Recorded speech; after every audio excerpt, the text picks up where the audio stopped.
মির্জা ফখরুল আলমগীর সাহেব প্রেসিডেন্ট হয়েছেন। উনি ঢাকা বিশ্ববিদ্যালয় অর্থনীতি বিভাগের ছাত্র ছিল, পরবর্তী বিসিএস ক্যাডার ছিল, তারপরে রাজনীতিতে আসছে। অনেকের রাজনীতিবিদ হওয়ার চিন্তা করো, রাজনীতিবিদ হওয়ার চিন্তা করার দরকার নেই। বাংলাদেশের সবচেয়ে বড় পেশা কিন্তু এখন রাজনীতিবিদ, বাংলাদেশের সবচেয়ে বড় পেশা। আল্লাহর ওয়াস্তে রাজনীতিবিদ হলে গাড়ির পিছনে দৌড়াইতে হবে আজীবন। রাজনীতিবিদ হওয়ার চেষ্টা করো না।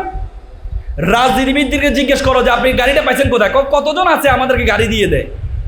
মানে বাংলাদেশের সবচেয়ে মজাদার পেশা হচ্ছে রাজনীতিবিদ, যার পড়াশোনাও লাগবে না, টাকাও লাগবে না, শুধু গাড়ির পিছনে দৌড়াইলেই তুমি রাজনীতিবিদ হতে পারবা। ডাক্তার সৈয়দ আব্দুল্লাহ মোহাম্মদ তাহের ভাই পুরো পৃথিবীতে নেতৃত্ব দিয়েছেন। তোমরা তো সাধারণ দেখছো তোমাদের এমপি, কিন্তু পুরো পৃথিবীতে নেতৃত্ব দিয়েছেন। এমন অ্যাসোসিয়েশনের প্রেসিডেন্ট ছিলেন। 14 গ্রামের সন্তান। আমরা ওই দিন একটা ইকুয়েশনে দেখেছি 14 গ্রামের সন্তান প্রায় 113 জন আছে পাবলিক বিশ্ববিদ্যালয়ের শিক্ষক। চিন্তাই করতে পারবে না তুমি। তো সুতরাং তোমার মাইন্ডকে বড় করতে হবে, তোমার মাইন্ডকে বড় করতে হবে। মনে রাখবা, মানুষের স্বপ্নের আয়তন যত বড়, মানুষ তত বড়। তোমার স্বপ্নের আয়তন যদি মনে করো তুমি একটা প্রাইমারি স্কুলের শিক্ষক হবা, তাহলে তোমার আয়তন যত বড় তুমি তত বড়। তোমাকে থিঙ্ক বিগ, বড় চিন্তা করতে হবে, বড় চিন্তা করতে হবে। বড় চিন্তা করার আগে আগে তুমি তোমার সম্বন্ধে জানতে হবে। উপমহাদেশ সেরা কবি বলেছেন, উনসু মাতলু বেজা হার দরগাহা হার তুরি গো বাজে গো খোদ নেশা। পৃথিবী যাকে খুঁজে বেড়াচ্ছে তুমি সেই ব্যক্তি, তুমি তোমাকে জানো। সক্রেটিস বলেছেন, নো তাই সেলফ, নিজেকে জানো। Who are you, where you are to go. তুমি তোমাকে জানো। তোমার মাথার মধ্যে কি আছে? বলা হয় আমাদের মাথার মধ্যে 2 কোটি নার্ভ আছে, তার আছে। একটা তারকে আরেকটা তারের সাথে যদি যুক্ত করা হয় তাই 2 লক্ষ কিলোমিটার হবে এটা দূরত্ব। তোমরা জানো আমাদের অপটিক্যাল ফাইবার স্টেশন 2006 সালে 17,000 কিলোমিটার অপটিক্যাল ফাইবার কেবল লাগিয়েছিল 2006 সালে। এটার কারণে পুরো পৃথিবী আমাদের হাতের মুঠোয় চলে আসছে।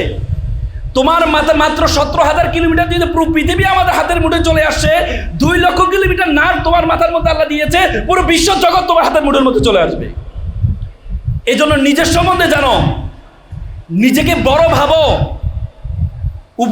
এই ভারতের সাবেক প্রেসিডেন্ট আবুল কালাম উনি সবসময় বলতেন, আই এম দ্য বেস্ট, আমি সেরা। তুমি নিজেকে সেরা ভাবো যে তুমি সেরা। আল্লাহ বলেছেন এই পৃথিবী যা কিছু আছে, হুয়াল্লাযী খালাকালাকুম মা ফিল আরদি জামিয়া, এই আসমান এবং জমিনে যা কিছু আছে সবকিছু আমি তোমার জন্য সৃষ্টি করেছি। কার জন্য? কার জন্য? তোমার আর আমার জন্য। আল্লাহ বলছেন, কুনতুম খায়রা উম্মাহ, you are the best nation, you are the noblest nation. তুমি যে সেরা জাতি। এই বিশ্বজগতে যা কিছু আছে সবকিছু আমি তোমার জন্য সৃষ্টি করেছি, তোমার আর আমার জন্য। যা তুমি তোমাকে ছোট মনে করো কেন? এই জন্য বলবা আমি সেরা। বলতে পারবা? বলতে পারবা? মানসিক চিন্তা, thinking is a very important.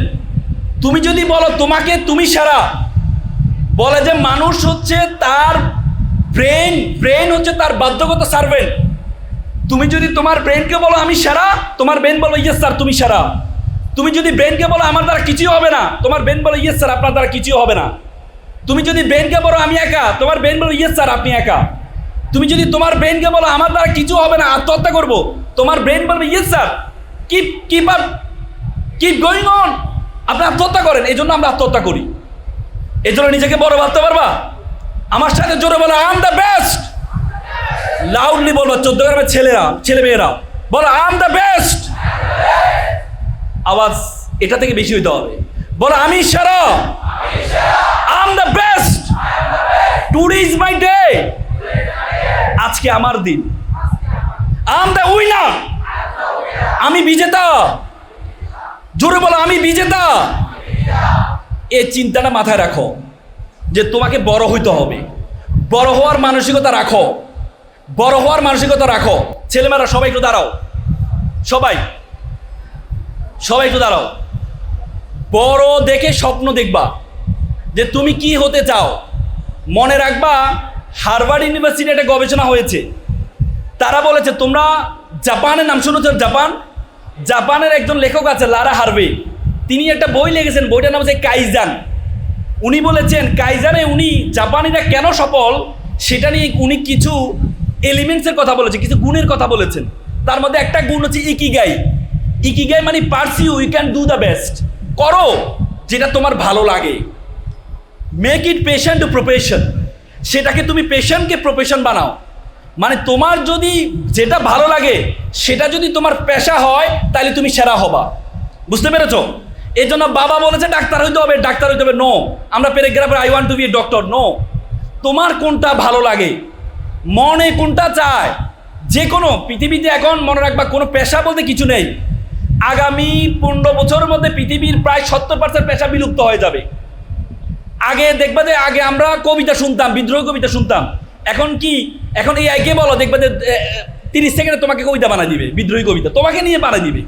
ওই দিন আমার এক ফ্যান আমার জন্য একটা গান পাঠাইছে, আমার মানে এই দিয়ে সব কিছু না। আমি বললাম কি এত সুন্দর গান, তুমি তো শিল্পী না, গানটা পাইলে কই? বলে যে ভাইয়া আমি বানাইছি। আমি এত দ্রুত, আমি বললাম না, এখানে তুমি কিছু তথ্য বলতেছো, তথ্যগুলো কারেকশন করে দাও। দেখি মাত্র 1 মিনিটের মাথায় আবার কারেকশনগুলো আবার পাঠাইছে। আমি কিরে তুমি রেকর্ড করলা কখন, আবার কারেকশন করলা কখন? না ভাই এটা তো এআই গান। চিন্তা করো, মানে মনে হচ্ছে যেন একটা শিল্পী থেকে অসাধারণ। তার মানে দেখবা যে আগামীর যে প্রজন্ম, তোমরা এই প্রজন্মর পেশাগুলো বিলুপ্ত হয়ে যাবে। এই জন্য মনে যেটা চায় সেটা বলবা। বুকে হাত দাও, বুকে হাত দাও, চোখ বন্ধ করবা। আমি 1 থেকে 5 পর্যন্ত বলবো, তোমরা চিন্তা করবা তুমি কি হতে চাও, তুমি কি হতে চাও, মনে কি চায় সেটা। বাবা বলেছে, মা বলেছে, শিক্ষক বলেছে নো। বাবা বলেছে, মা বলেছে, শিক্ষক বলেছে নো। দিয়েছ, চোখ বন্ধ করো। 1 2 3 4 5 খোলো। ভাইয়া বলো তুমি কি হতে চাও? ও ইঞ্জিনিয়ার হতে, ওই জন্য একটা বিগ ক্ল্যাপ ফর হিম। জোরে একটা হাতে তালি দাও। ভাইয়া তুমি কি হতে চাও? ডাক্তার, ওর জন্য একটা ক্লাব দাও জোরে। তোমাদের প্রত্যেকে একটা স্বপ্ন দেখেছো না? এবার আবার চোখ বন্ধ করবা যে আমি ইঞ্জিনিয়ার হতে চাই, আমি অমুক বিশ্ববিদ্যালয়ে ভর্তি হতে চাই, বুয়েট, রুয়েট, চুয়েট অথবা MIT, যেখানে ভর্তি হতে চাও। তুমি ডাক্তার হতে চাও, তুমি কোন মেডিকেলে ভর্তি হতে চাও সেটা স্বপ্ন দেখবা। যেটা চিন্তা করেছো, আবার চোখ বন্ধ করো। 1 2 গুড। তুমি ঢাকা মেডিকেল। তোমাদের প্রত্যেকে একটা স্বপ্ন দেখেছো। এই আইফোনের পিছনে দৌড়াইও না, ব্র্যান্ডের পিছনে দৌড়াবা না, নিজেকে ব্র্যান্ড বানাও। দেখবা যাদের পিছনে তুমি দৌড়াচ্ছ প্রত্যেকে তোমার পিছনে দৌড়াবে। APJ আবুল কালাম বলেছে প্রজাপতির পিছনে ঘুরিও না, ফুলের চাষ করো, প্রজাপতি তোমার পিছনে ঘুরবে। ব্র্যান্ডের পিছনে, আল্লাহর ওয়াস্তে তুমি যদি ব্যর্থ হও, এই সুটেড বুটেড তোমার জন্য পরিহাস। আর তুমি যদি সফল হও, সেরা পাঞ্জাবি তোমার জন্য ইতিহাস। আল্লাহর ওয়াস্তে ব্র্যান্ডের পিছনে দৌড়াবা না। ব্র্যান্ডের চেয়ার খোঁজা দরকার নাই, সিংহাসন খোঁজা দরকার নাই। সিংহ হও, যেখানে বসবা সেটাই সিংহাসন হয়ে যাবে। আমি তোমাদেরকে উদাত্ত আহ্বান জানাবো, 14 গ্রামের ছেলেমেয়েরা, বড় করে স্বপ্ন দেখো, পৃথিবীকে নেতৃত্ব দিবা। মনে রাখবা শুধুমাত্র পেশা। অনেকের রাজনীতিবিদ হওয়ার চিন্তা করার দরকার নেই। বাংলাদেশের সবচেয়ে বড় পেশা কিন্তু এখন রাজনীতিবিদ। বাংলাদেশের সবচেয়ে বড় পেশা। আল্লাহর ওয়াস্তে রাজনীতিবিদ হলে গাড়ির পিছনে দৌড়াইতে হবে আজীবন। রাজনীতিবিদ হওয়ার চেষ্টা করো না। রাজনীতিবিদদেরকে জিজ্ঞেস করো যে আপনি গাড়িটা পাইছেন কোথায়? কতজন আছে আমাদেরকে গাড়ি দিয়ে দেয়। মানে বাংলাদেশের সবচেয়ে মজাদার পেশা হচ্ছে রাজনীতিবিদ, যার পড়াশোনাও লাগবে না, টাকাও লাগবে না, শুধু গাড়ির পিছনে দৌড়াইলেই তুমি রাজনীতিবিদ হতে পারবা। কিন্তু মির্জা ফখরুল ইসলাম আলমগীর থেকে শিক্ষা নাও। মির্জা ফখরুল আলমগীর সাহেব প্রেসিডেন্ট হয়েছেন, একটা শিক্ষক থেকে প্রেসিডেন্ট হয়েছেন। উনি ঢাকা বিশ্ববিদ্যালয় অর্থনীতি বিভাগের ছাত্র ছিল, পরবর্তী BCS ক্যাডার ছিল, তারপরে রাজনীতিতে আসছে। তোমরা যোগ্য হয়ে যদি রাজনীতিবিদ হতে চাও, তারপরে তোমরা পড়াশোনা ভালো অবস্থায় গিয়ে তারপর রাজনীতিতে আসো। দেখবা শিক্ষক থেকে প্রেসিডেন্ট হয়ে যেতে পারবা তো ইনশাল্লাহ? পারবা তো? আমি তোমাদেরকে আরেকটা পরামর্শ দিয়ে শেষ করব। আরেকটা গুরুত্বপূর্ণ বিষয় হচ্ছে তোমাদের বিওয়ার অ্যাবাউট দ্য ফ্রেন্ড। বন্ধু সিলেকশনে তোমাদেরকে সচেতন হইতে হবে আল্লাহর ওয়াস্তে। মনে রাখবা যতগুলো গবেষণা আসছে, সবচেয়ে বড় সব গবেষণায় দেখা গিয়েছে যারা বন্ধু নির্বাচনে ব্যর্থ হয়েছে, আমাদের এখানে অভিভাবক যারা আছেন, আল্লাহর ওয়াস্তে আপনার সন্তান কাকে বন্ধু নির্বাচন করেছে এটা একটু দেখবেন। তোমার বন্ধুর নির্বাচন ক্ষেত্রে সাবধান হবা। তুমি যদি নামাজি বন্ধু বানাও তাহলে তুমি নামাজ না পড়লেও তুমি মসজিদে যাবা। তুমি যদি একটা ধূমপাই বন্ধু বানাও, তুমি সিগারেট না খেলেও তোমার গায়ে ধূমপাই গন্ধ আসবে। তুমি বাসায় যাবা, মা বললো ঠিক বাবা তুই কি সিগারেট খেয়ে আসছিস, অত তুমি খাও নাই, কিন্তু তোমার বন্ধু সিগারেট খায়। এই জন্য বন্ধু এই যে মাদকাসক্ত হচ্ছে, সমাজে তার বাবা মাকে হত্যা করছে, ঐশীর মতো মেয়ে বাবা মাকে হত্যা করছে কেন? শুধুমাত্র মাদকাসক্ত হওয়ার কারণে। আর মাদকাসক্ত হওয়ার জন্য শুরুতে তোমাকে সিগারেট অফার করবে, এরপরে তোমাকে বাবা অফার করবে, এরপর তোমাকে একটা একটা করে বাড়বে। বুঝতে পেরেছ? এই জন্য মাদকের কাছে যে যাবা না। যে মুখে ডাকো মা সে মুখে মাদক না, মনে রাখবা। যে মুখে তুমি তোমার মাকে ডাকো, বাংলাদেশে প্রচুর মেধাবী শিক্ষার্থী নষ্ট হয়ে গেছে শুধুমাত্র মাদকের কারণে। আল্লাহর রাস্তায় সেখানে যাবা না। এই জন্য বন্ধু সিলেকশনের ক্ষেত্রে তুমি যদি একটা মেধাবীর সাথে বন্ধুত্ব রাখো, তাহলে তুমি ভালো জায়গায় যেতে পারবা। পারবা তো ইনশাল্লাহ? বন্ধুর ক্ষেত্রে মনে থাকবে তো তোমাদের? হ্যাঁ। আর এই যে মা বাবাগুলো আছে এখানে অনেক কষ্ট করে আসছে, তোমাকে যে আজকে 17-18 বছর তোমাদের পিছনে, আল্লাহর ওয়াস্তে আমি একজন আইনজীবী হিসেবে বলছি, তোমাদের মতো মেয়েরা, মেধাবী মেয়েরা শুধুমাত্র সঙ্গ দোষে প্রেমে পড়ে এ অল্প বয়সে পালিয়ে যাও, পরবর্তীতে মামলা করো মা বাবার বিরুদ্ধে। আল্লাহর ওয়াস্তে এটা করবা না। ছেলেরা আল্লাহর ওয়াস্তে এটা এখন করবা না, তোমাদের এখন সময় না। তুমি ভালো জায়গায় যাও। বলা হয় যে আমরা যখন মাদক খাই আমাদের ব্রেনের ডোপামিনের হরমোন হয় প্রায় 200। আমরা মাকে বউ ডাকি, বউকে মা ডাকি, মাদক। আর কেউ যদি প্রেমে পড়ে তার ডোপামিনের পরিমাণ হয় 300। তাহলে এই যে মাথার মধ্যে ঘূর্ণিঝড়, এই ঘূর্ণিঝড় দিয়ে তুমি সফল হবা? জীবনও হবা না। এই জন্য আল্লাহর ওয়াস্তে তোমরা পড়াশোনা করো।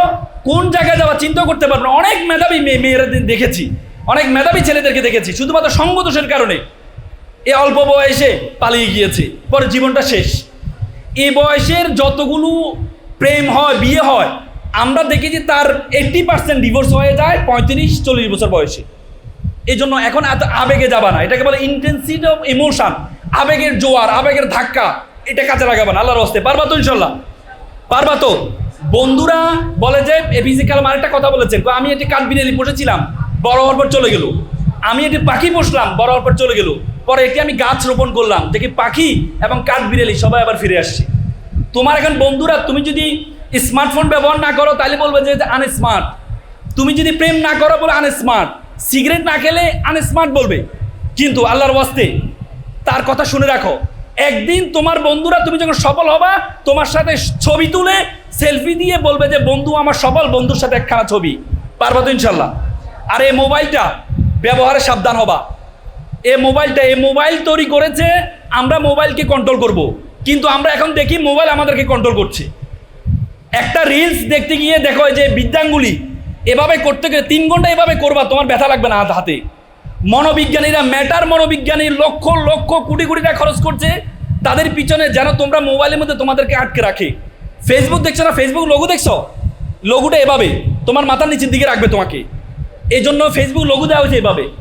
ফেসবুক এবং মোবাইল, আল্লাহর ওয়াস্তে আমি বিশ্ববিদ্যালয়ে ভর্তি হওয়ার পর তারপরে ফেসবুক অ্যাকাউন্ট খুলেছিলাম।